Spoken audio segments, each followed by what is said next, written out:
We are back at 8:12 this morning on today's Consumer. Something that's getting harder and harder to do, landing a dinner reservation. What is with that? Getting a table at like a hot new spot can feel like it's stacked against you sometimes, but there are some simple tools and strategies that can help boost your chances. Here with everything you need to know is NBC's business correspondent, Brian Cheung. Good morning to you. Good morning. So let's dig in. Why is it these days that restaurant reservations are so tricky to get? I guess everyone's just really hungry, apparently. Everyone wants to eat out. Well, let's start off with some of the stats here because everyone is finding things on social media. You scroll through something on TikTok or Instagram, it looks delicious. Everyone is finding out about this. 73% are finding new restaurants on social media. But by the way, if you try to just kind of keep it old school, call the restaurant, see, hey, is there a table open? 40% of those restaurant calls are going unanswered. They have these online platforms where they're getting it. Also, by the way, 22% of people are also finding these restaurants using artificial intelligence. That's driving a lot of traffic too. That has led to, get this, an 11% increase in off-peak dining. If you thought Monday or Tuesday were the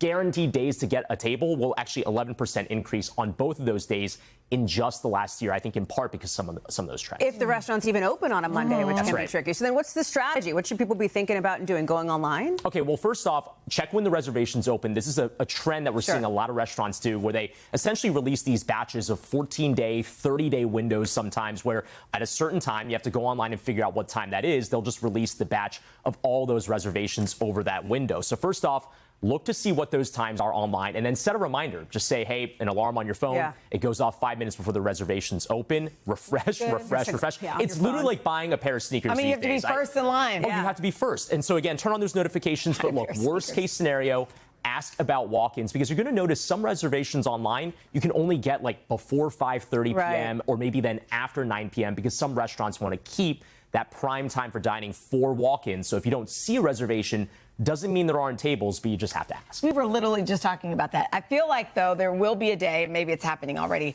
where an app can just do it for you. Right. Or at least take some of the tough work out of it. Yeah, well, you have Google right now that offers to make a phone call for you if there isn't a reservation platform online. But, of course, I think the way that most people are finding these reservations through Resi and through OpenTable. These are the major apps. And, of course, if you download them, it becomes a little bit easier, a little bit faster, which matters when there are those hot batches of reservations that open up at a given point in time.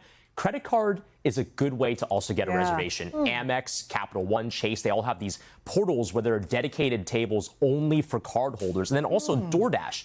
You might not think about this because you're usually DoorDashing things to your door. They actually have reservation allocations for certain restaurants as well. So if you are a DoorDash member, check that out. You might be able to find a seat as well. And ResX, this is a really cool one. In a lot of major cities, if, let's say, for example, someone else has a reservation, they can't make it last minute, things happen, right? They can post their reservation and other people can get them last minute. So I know it's like Hunger Games these days. This is a lot of work. No pun intended. I mean, if you don't want to do all that mental labor, though, restaurants, they're still holding like some walk-in tables you eat at the bar, right? I mean, that's still an option. Yeah, that is still an option. Again, in some cases, those restaurants will hold those prime hours even just for walk-ins. But try off hours. I know this is like anathema to say in New York City, but if you could do like a 4 p.m., 5 p.m., and by the way, then you still have the rest of your night. Exactly. Oh, it's fantastic. Try to arrive also before opening. It's, let's say, for example, it's a dinner-only restaurant and they open the doors at 5 p.m. You get there 4:30, maybe 4:45. You wait a little bit in line, but you might be able to get first seating for those walk-ins, even if you don't have a reservation. And I know 40% of those calls do go unanswered. You could always try to call ahead. And I should also point out, calling is a good way to get around those cancellation fees if you do have a reservation. I see it all the time these days, $25 per person, $50 per person. It really adds up. But if you just call ahead, you explain that something happened, they won't think you're just ghosting the restaurant. They can kind of refund that for you. Good advice. All right, thank you, Brian. No problem. Appreciate you. Hey, thanks for watching. And don't forget, you can catch the Today Show every morning on NBC or take Today when you're on the go. Just follow the Today podcast on Apple Podcasts, Spotify, or wherever you listen.